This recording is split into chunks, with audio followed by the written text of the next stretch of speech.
ما خاصة بالمنطقة هذا جنان لأنه أصلا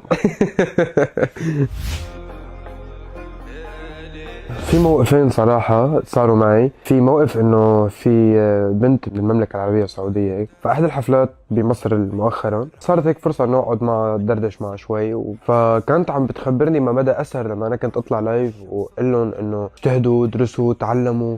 فعم بتقلي تأثير على حياتها هي البنت كثير لمست قلبي. قد ايه عم تقلي انه انا سمعت كل كلمة كنت تقلي اياها من 5 سنين واستدركت انه انا انا صح صغير بس صار لي 5 6 سنين بحكي مع هول الفانز اللي كبروا معي. وفي الموقف الشهير تبع السويد كتير تعجبت منه لما صبية من الطابق الثاني نطت يعني الموقف شوي غريب إذا بنفكر بعمقه إنه في إنسان خاطر بحاله ليقرب لعند حدا ويعبطه بغض النظر عن شو بيعمل هذا الحدا.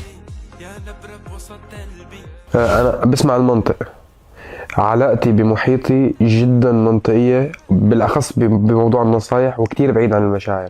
يعني ممكن أمي تنصحني نصيحة ما أسمعها أمي، بس ممكن حدا ما بعرفه ينصحني نصيحة بالمنطق تبعي لا هي منطقية بسمع منه.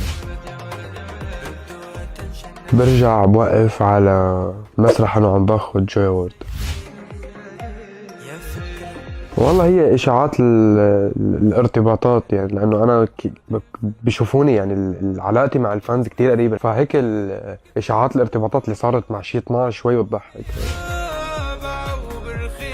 ايه صراحة المسرح له وهرته وبخاف منه دايما بس هو مش خوف قد ما هو مسؤولية انه انا بدي اقدم لهذا الجمهور يلي جاي مسافة ليجي يحضرني وبيحبني واني اقدم له عن جد يطلع مبسوط. تخاف من الطيارة ايه صراحة مؤخرا صرت خاف من الطيارة.